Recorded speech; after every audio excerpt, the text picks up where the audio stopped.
یتیم کے مال کی الا مگر باللتی وہ چیز یہ احسن ہو جو زیادہ بہتر ہو، حتی یہاں تک کہ یبلغ پہنچ جائیں اشدہ ہو اپنی عمر کو،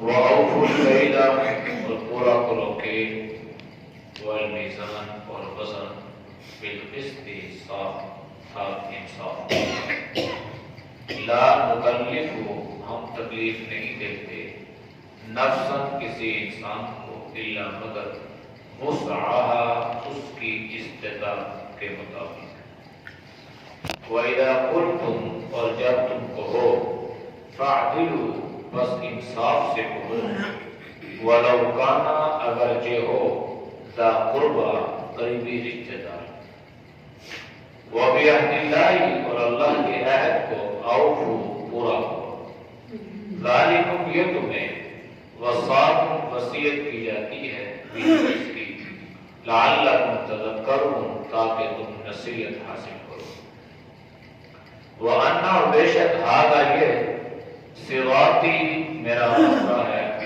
مستقیما سیدھا، فاتبعوہ بس اسی کی اتباع کرو، ولا تتبعوا اور اتباع نہ کرو السبل راستوں کی، فتفرق بس تمہیں جدا کر دے گا بکم تمہیں عن سبیلی اس کے راستے سے، ذالکم یہ تمہیں وصاکم وصیت کی جاتی ہے بھی اس کی، لعلکم تتقون تاکہ تم متقی بن جاؤ۔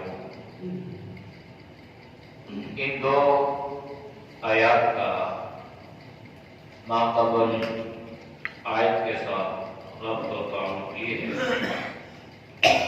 ماقبل آیت میں اللہ جل مجدہ نے جناب نبی کریم صلی اللہ علیہ وسلم کی زبان نبوت سے کفار مکہ اور مشرکین مکہ کے سامنے اس بات کی وضاحت فرمائی ہے کہ اپنی مرضی کو دین کا نام نہیں دیا جا سکتا، دین اللہ کی مرضی کا نام ہے، اللہ کا جو حکم جس طرح جیسے ہوگا اسی طرح اللہ کے حکم کو پورا کرنے کا نام دین ہے۔ اپنی مرضی سے یہ چیز حلال ہے، یہ حرام ہے، یہ جائز ہے، یہ ناجائز ہے، اس کو ایسا کرنا، اس کو ویسا کرنا، تو شریعت میں اس کا نام گمراہی ہے۔ دین جو ہے وہ جناب نبی کریم صلی اللہ علیہ وسلم کی اتباع کا نام ہے۔ تو پیچھے اللہ نے حکم دیا تھا کہ آپ پر کیا کیا چیزیں حرام ہیں، کیا آپ نے نہیں کرنا اور کیا آپ نے کرنا ہے، اس کو اللہ نے وصیت نامہ قرار دیا تھا۔ آج کی آیت میں بھی اللہ نے مزید چند چیزوں کو کرنے کا حکم دیا اور چند چیزوں سے منع کیا۔ پہلی چیز جسے اللہ نے منع کیا وہ یہ ہے وَلَا تَقْرَبُوا مَالَ الْيَتِيمِ إِلَّا بِالَّتِي هِيَ أَحْسَنُ حَتَّى يَبْلُغَ أَشُدَّهُ۔ زمانۂ جاہلیت میں یتیم کے مال پر قبضہ کر لیا جاتا تھا اور یتیم کو وراثت سے بالکل محروم کر دیا جاتا تھا۔ اپنے زور اور طاقت کے بل بوتے پر جس کی جیسے مرضی ہوتی وہ ویسے ہی کرتا۔ عورت کے حقوق تو پامان تھے ہی تھے، لیکن یتیموں کی بھی پرواہ نہیں کی جاتی تھی اور یتیموں کے مال پر بھی ڈاکہ یوں ڈالا جاتا تھا جیسا کہ یہ ان کے لیے مال غنیمت ہو۔ تو اللہ نے منع فرمایا اور یہ اللہ نے اس انداز سے اس کی وضاحت فرمائی کہ وَلَا تَقْرَبُوا مَالَ الْيَتِيمِ، یہ نہیں فرمایا کہ یتیم کا مال مت کھاؤ، وَلَا تَأْكُلُوا مَالَ الْيَتِيمِ، بلکہ فرمایا کہ تقربوا، یتیم کے مال کے قریب بھی مت جاؤ، مراسا سے فرمایا۔ ہاں الا باللتی ہی احسن، مگر کوئی بہتر صورت ہو تو پھر ٹھیک ہے۔ بہتر صورت یہ ہے کہ یتیم کے مال کو اپنے مال کے ساتھ ملا کر اس نیت اور اس غرض سے کہ اس یتیم کا مال بڑھتا رہے، تو اگر اس کا پیسہ ہے یا کوئی بھی چیز ہے اس اعتبار سے خرچ کی جائے تو یہ بہتر بھی ہے، بلکہ اس پر یتیم کی کفالت کا اجر بھی ہے۔ جناب نبی کریم صلی اللہ علیہ وسلم نے فرمایا کہ یتیم کے سر پر دست شفقت رکھنا، پیار سے اس کے سر پر ہاتھ پھیرنا، ہاتھ کے نیچے جتنے بال آئیں گے اللہ اتنی نیکیاں عطا فرمائے گا۔ مال کھانا تو بڑے دور کی بات ہے، آپ نے فرمایا کہ اس کو اس انداز سے کہ اسے، پھر آپ نے فرمایا کہ یتیم کے سامنے تم اپنی اولاد کے ساتھ بھی لاڈ پیار کرو، انہیں بھی بہت سمجھ دو۔ مبادہ یہ کہ یتیم تمہاری یہ حرکت دیکھ کر افسوس کرنے لگ بیٹھ جائے، اور وہ یہ کہ کاش میری ماں بھی زندہ ہوتی، کاش میرا باپ بھی زندہ ہوتا اور مجھ سے یوں ہی پیار کرتا۔ یہ آپ نے اس قدر اس کا احساس فرمایا۔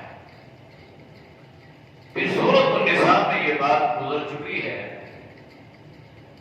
انما یأکلون اموال الیتام ظلما انما یأکلون فی بطونہم نارا، فرمایا کہ جو یتیم کا مال ظلماً ناحق حرام طریقے سے اگر وہ کھا رہا ہے تو یہ مال نہیں کھا رہا، بلکہ یہ اپنے پیٹ کو جہنم کی آگ سے بھر رہا ہے۔ یہ آپ نے فرمایا یأکلون فی بطونہم نارا، وہ اپنے پیٹ میں جہنم کی آگ بھر رہا ہے۔ تو یتیم کے سر پہ دست شفقت رکھیں گے، اللہ نیکیاں بھی عطا فرمائے گا، اللہ اجر بھی عطا فرمائے گا، دنیا میں اللہ رزق میں بے شمار برکتیں عطا فرمائے گا۔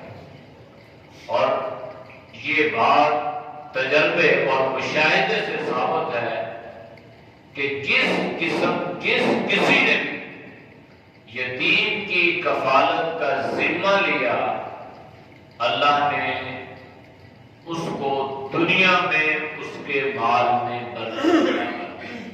اگر وہ غریب تھا تو اللہ نے اس کو امیر کر دیا۔ یعنی یہ یتیم کی کفالت کا جو ہے اللہ دنیا ہی میں، آخرت میں تو اللہ دیتا ہی دیتا ہے، دنیا میں اللہ دے دیتا ہے۔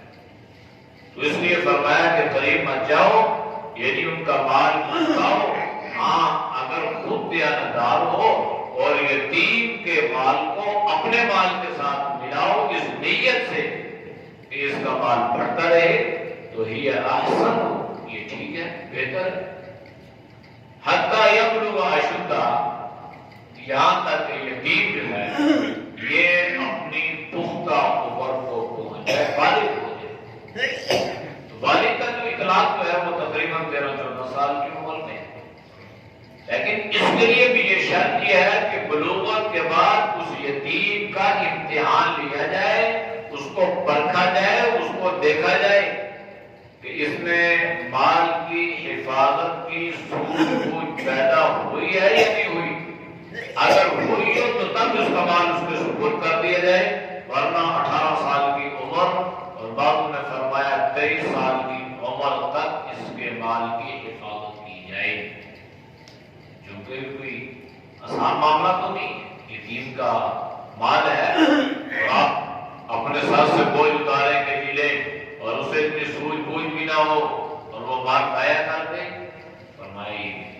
کا دیکھنا، اس کو پرکھنا ہے، اس کا امتحان لینا ہے. اگر اس سمجھداری سوجھ بوجھ ہے تو پھر ٹھیک ہے، لیکن اگر اس میں اتنی سمجھداری یا سوجھ بوجھ نہیں ہے تو پھر یہ مال اس کے سکون کو حوالہ نہیں کرنا. وَأَوْفُوا الْكَيْلَ وَالْمِيزَانَ بِالْقِسْطِ، اور پورا کرو کیلی چیز، والمیزان اور وزنی چیز، اور انصاف کے ساتھ. یعنی جس چیز کو تم تولتے ہو تو پورا کرو، اور جس چیز کو تم ناپتے ہو تو پیمائش کرتے ہو تو اس کا پورا. یہ چیز بھی زمانے جاہلیت میں جو نا وَيْلٌ لِّلْمُطَفِّفِينَ الَّذِينَ إِذَا اكْتَالُوا عَلَى النَّاسِ يَسْتَوْفُونَ، لوگوں سے لینے میں پورا لیتے ہیں، دینے میں کم دیتے. نام طور میں کمی جو ہے نا یہ زمانے جاہلیت سے چلی ہے اور آج تک یہ چلی آ رہی ہے. آج بھی بالخصوص جو ہے یہ مرغیوں کے ناپتول میں بڑی کمی ہوتی ہے، اور یہ پتھر رکھے ہوتے ہیں. یہ جب پتھر سے پتھر ٹکراتا ہے تو اس میں سے وہ بھرتے ہیں، اس کی پیمائش بھی کم ہو جاتی ہے. ترازو جو رکھے ہیں وہ بھی اسی انداز سے رکھے ہیں کہ وہ بھی صحیح نہیں. ڈیجیٹل ترازو آئے، اس میں بھی انہوں نے اپنے غلط کنڈے کیے اور اس میں بھی ناپ تول میں کمی. ناپ تول میں کمی ایسا تو ہے کہ اس سے تو عام آدمی دھوکہ کھا جاتا ہے، لیکن دھوکہ دینے والا وہ اس فہمی میں مبتلا ہے کہ میں نے بڑا منافع کمایا، میں نے 1 کلو کے پیسے میں نے لے لیے اور چیز میں نے 1 کلو سے کم دے. ٹھیک ہے، بندہ لے بھی جائے گا، پیسے بھی پورے دے جائے گا، لیکن کیا اللہ بے خبر ہے؟ کیا اللہ اس کی یہ حرکتیں دیکھ نہیں رہا؟ پھر انسان یہ سمجھتا ہے کہ میں اونچ نیچ کر کے میں بڑا کامیاب جا رہا ہوں. آج تک کوئی ایسا بندہ دیکھا نہیں ہے جو یہ کہے کہ میں نے اس طرح کی ہے فلاں اور میں بہت آگے نکل گیا. اگر کوئی نکلتا بھی ہے تو اللہ اس کو فوراً کہیں نہ کہیں جا کے ایسا پکڑتا ہے کہ وہ ساری قسم نکل جاتی ہے. یہ ہمارے یہاں اکثر لیبر طبقہ جو ہے جس میں یہ کارپینٹر لکڑیوں کا کام کرنے والا دوسرا جو بھی ہے، تو یہ ان کو فرصت نہیں ملتی، اتنے یہ کام کرتے ہیں، وقت نہیں ہوتا.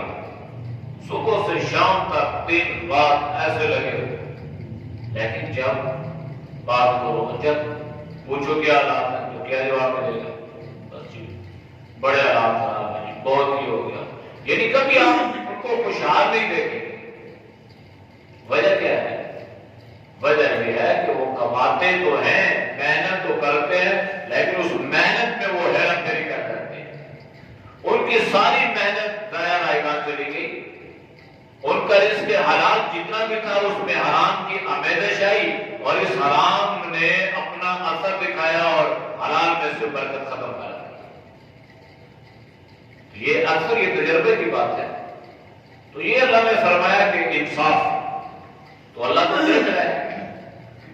تو ایک انصاف، ایک تو یہ ہے ناپ تول کوئی بھی چیز، اور اس سے مراد صرف ناپ تول ہی نہیں ہے، ہر وہ چیز اس میں داخل ہے کہ اس کی اجرت پوری لی جائے اور کام میں ڈنڈی ماری جائے. یہ مزدور ہیں، دیہاتداری مزدور ہیں، کہتے ہیں یہ کتنے لیتے ہیں؟ یہ 1000 روپیہ لیتے ہیں. آپ کے کام پہ اب آپ ان کے سر پہ کھڑے ہوں گے تو کام کریں گے، آپ تھوڑا ادھر ادھر ہوگے تو آرام سے بیٹھ جائیں. کیا اللہ نہیں دیکھ رہا؟ اللہ تو دیکھ رہا ہے. تو وہ اوفوا الکیل والمیزان، یہ اللہ کا وصیت نامہ ہے. رزق حلال کماؤ گے، تھوڑا کماؤ گے اللہ برکت دے گا. حرام کماؤ گے، زیادہ کماؤ گے، اللہ اس میں سے برکت کو اٹھا لے گا. لا نکلف نفسا الا وسعها، اللہ نے فرمایا کہ ہم کسی پر اتنا بوجھ نہیں ڈالتے جس کو وہ برداشت نہ کر سکے. دنیا میں امتحان آئیں گے، پریشانی آئیں گی، آزمائشیں آئیں گی،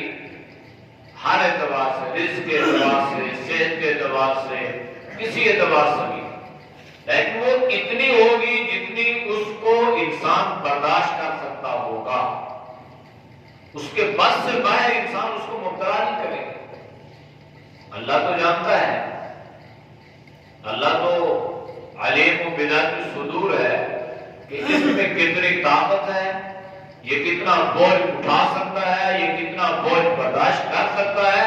جتنا بوجھ وہ برداشت کر سکتا ہوگا اس کے مطابق اللہ اس کو آزمائے، اس سے زیادہ نہیں آتا ہے، یہ اللہ کا وعدہ ہے۔ وَإِذَا قُلْتُمْ فَاعْدِلُوا وَلَوْ كَانَ ذَا قُرْبَىٰ، فرمایا کہ جب بھی تم بات کہو نا، کھری بات، انصاف والی بات، وَلَوْ كَانَ ذَا قُرْبَىٰ، اگرچہ تیرا قریبی رشتہ دار ہی کیوں نہ ہو، قریبی رشتہ دار، یعنی اگر تمہارا قرابت والا ہی کیوں نہ ہو، تمہارا جتنا قریبی ہی کیوں نہ ہو، بات جب کرنی ہے تو سچی کرنی ہے، گواہی دینی ہے تو سچی دینی ہے۔ قاضی شریف کی عدالت میں حضرت علی رضی اللہ تعالی عنہ مقدمہ تلوار کا، مقدمہ یہودی نے کیا، حضرت علی نے فرمایا کہ میرے بچے حسن حسین گواہ ہیں کہ یہ میری ہے، تو قاضی شریف جج نے کہا کہ نہیں، اولاد کی گواہی باپ کے حق میں اور باپ کی گواہی اولاد کے حق میں شریعت قبول نہیں کرتی، اور گواہ لاؤ، گواہ تو ہے نہیں، فیصلہ خلاف ہو گئے، تلوار اس کو مل گئی، تلوار تھی حضرت علی کی، تو وہ اس نظام سے اتنا متاثر ہوا، وہ یہودی عدالت سے باہر نکلا تو تلوار حضرت علی کے حوالے کر دی، اور فوراً دائرہ اسلام میں اتنا سچا مذہب کہ آج جج نے جو ایک ترتیب تھی، اس ترتیب کے مطابق جج نے جو ہے یہ فیصلہ سنایا، اور فیصلہ بھی خلیفہ وقت کے خلاف، بادشاہ کے خلاف، حضرت علی کے خلاف۔ تو یہ اسلام کا نظام ہے، یہ تو نہیں ہے کہ جس کی لاٹھی اس کی بھینس کے تحت جو آئے اس کو آنکھتے چلے جاؤ، اسلام کا۔ ہمارے ہندوستان میں مولانا اسد علی نانوتوی رحمۃ اللہ کے ولیوں میں سے ایک ولی گزرے، تو وہاں پر ایک تنازع ہو گیا ایک جگہ، مسلمان یہ کہہ رہے تھے یہ جگہ ہماری ہے، ہم یہاں پہ مسجد بنائیں گے، اور ہندو یہ کہہ رہے تھے کہ یہ جگہ ہماری ہے، ہم یہاں پہ مندر بنائیں گے، اور بات یہ تھی کہ وہ جگہ حقیقت میں ہندو کی تھی۔ اب دلائل ادھر سے بھی آ رہے ہیں، ادھر سے بھی آ رہے ہیں، بحث مباحثہ روز پکڑتا جا رہا ہے، تو انگریز جج اس نے کہا کہ ٹھیک ہے، اس کے لیے اگر فلاں آدمی آ کر جو گواہی دیں گے ان کی گواہی پر فیصلہ سنایا جائے گا، ہے نا۔ گواہ اس لیے شریعت نے قوم کا ایک بڑی حیثیت رکھی ہے، عاقل، بالغ، سمجھدار، مسلمان، یہ ساری شرائط ہیں۔ وہ انگریز تھا نا، لیکن وہ سمجھتا تھا کہ جس کا نام میں لینے لگا ہوں وہ کبھی جھوٹ نہیں بولے گا، وہ سچ کہے گا۔ تو انگریز جج نے کہا جی فلاں مولوی صاحب آئیں گے اور وہ جو گواہی دیں گے اس کے مطابق، باقی سب کی گواہی رد ہو گئی۔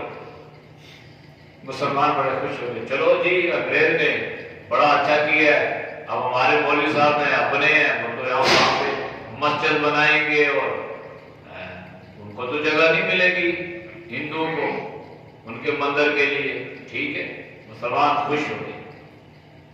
جج نے ان کو عدالت میں طلب کیا، اور ان سے، اور یہ بھی ساری صورتحال سے واقف تھے، تو انہوں نے وہاں پہ عجیب گواہی دے دی، انہوں نے گواہی دی کہ جناب یہ جگہ ہندو کی۔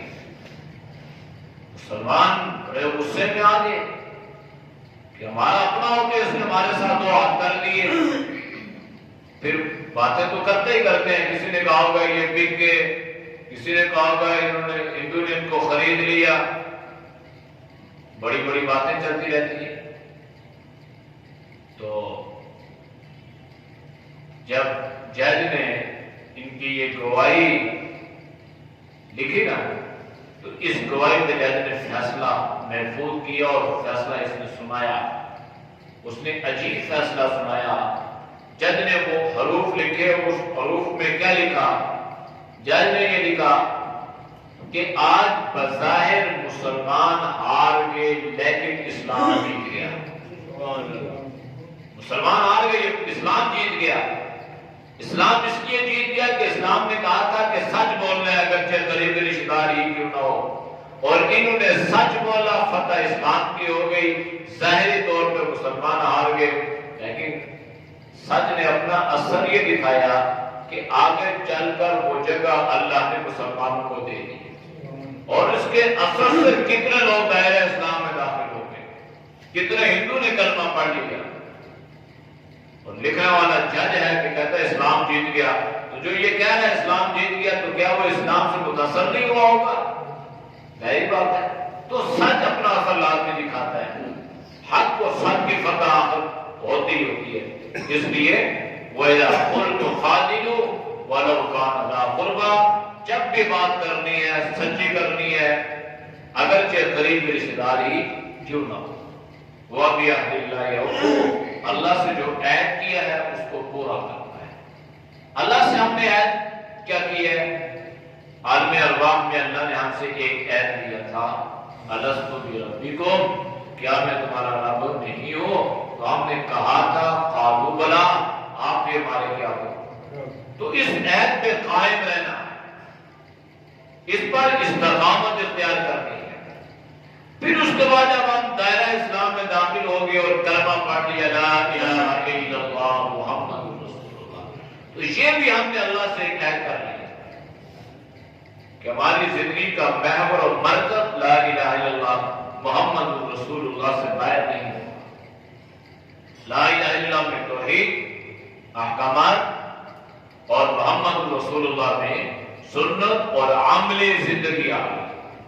یعنی یہ جو لا الہ الا اللہ محمد رسول اللہ، یہ پورے دین کا خلاصہ، بس اس لیے اللہ سے عہد ذالکم وصاکم بہ لعلکم تذکرون، اللہ تمہیں ان باتوں کی وصیت کر رہا ہے تاکہ تم نصیحت حاصل کرو، تذکرو، تاکہ نصیحت حاصل کرو۔ وَأَنَّ هَذَا صِرَاطِي مُسْتَقِيمًا، اور بے شک یہی صراط مستقیم ہے، یہ سیدھا راستہ ہے۔ یعنی یہ جو چیزیں اللہ نے بیان کر دی ہیں، ان پہ چلو گے تو صراط مستقیم ہے، ادھر ادھر چلے گے تو پھر وہ صراط مستقیم ہے۔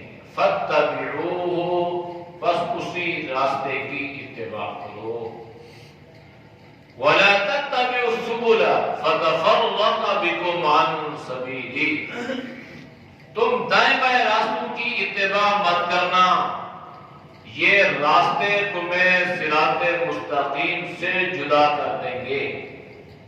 اللہ کے نبی نے سمجھایا اس کو ایک لکیر کھینچ کے، اور آپ نے فرمایا کہ یہ جو راستہ ہے یہ سیدھا راستہ ہے، یہ دائیں بائیں جتنی بھی لکیریں ہیں یہ ساری ذلت، ضلالت اور گمراہی کی لکیریں اور گمراہی کے راستے ہیں۔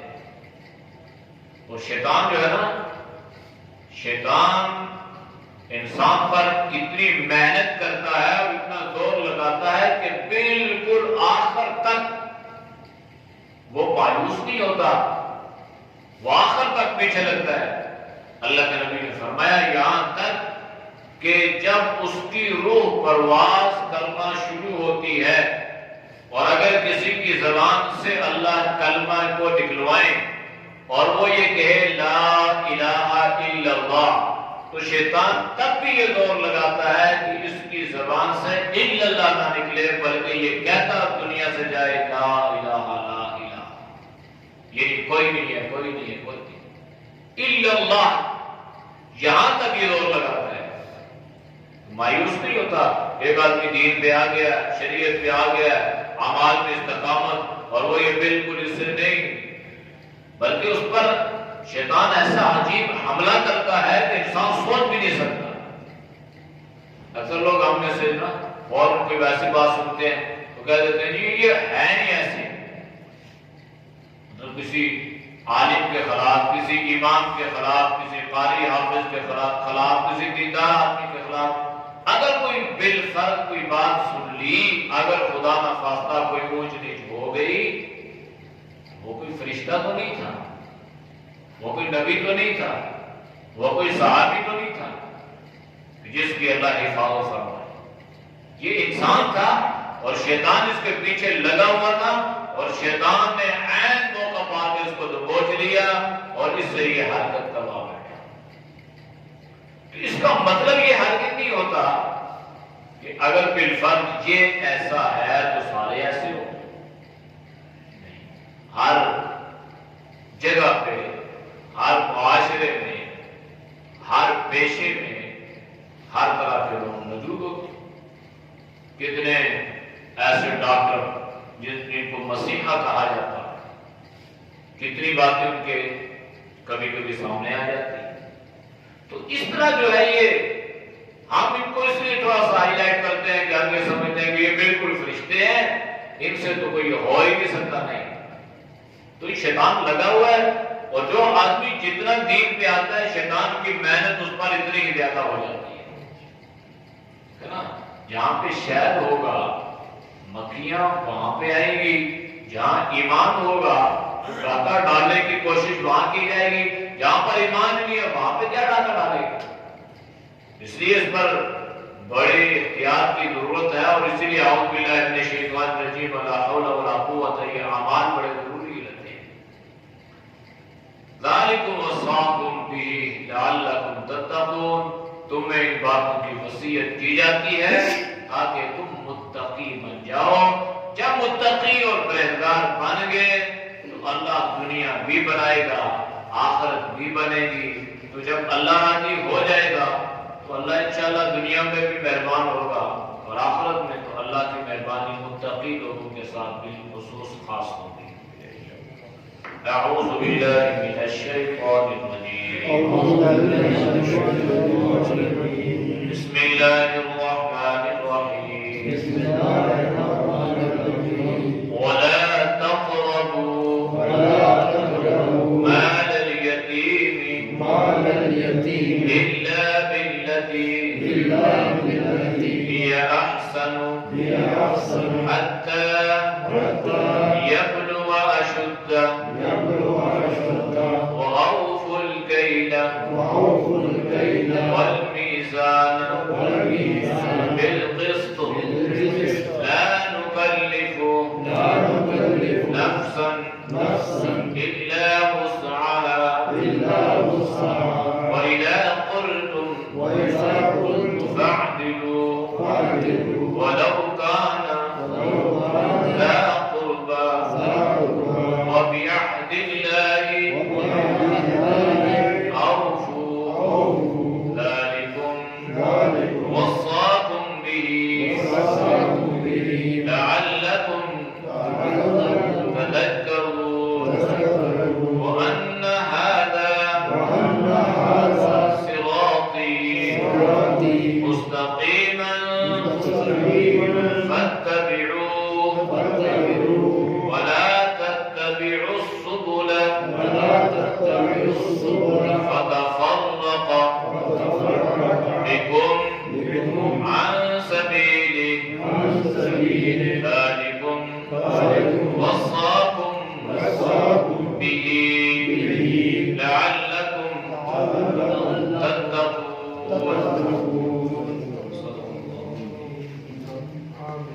الحمد لله رب العالمين والعاقبة للمتقين والصلاة والسلام على النبي الكريم. یا اللہ ہم سب کے سجدے میرے گناہوں کو معاف فرما، یا اللہ گناہوں سے حفاظت فرما، نیک اعمال کی توفیق نصیب فرما. یا اللہ برے اعمال سے، برے خیالات سے، برے راتوں سے، بری صحبت سے اللہ ہمیں بھی ہماری اولادوں کو بھی محفوظ فرما. یا اللہ تو ہم سب کو ہماری اولادوں کو دین کی سمجھ عطا فرما. یا اللہ دین کا چلنا آسان فرما. یا اللہ تو ہم سب کو اپنا فرما بردار بندہ بنا. یا اللہ یہ جو وصیت نامہ پوری امت کو اس پر عمل کی توفیق نصیب فرما۔ یا اللہ جتنے دوست اللہ بزرگ تیری ذات یہ سنتے ہیں اللہ ان کے سننے کو قبول فرما، اس سننے کی برکت سے اللہ ان کو دین دنیا کی بلہیاں نصیب فرما، دونوں جہانوں کے عزت نصیب فرما۔ اے اللہ دونوں جہانوں کی کامیابیاں نصیب فرما، ہر بیماری سے، ہر پریشانی سے، ہر مصیبت سے اللہ تو ہر ایک کی حفاظت فرما۔ وصلی اللہ تعالی علی خیر خلقہ محمد وعلی آلہ وصحبہ اجمعین۔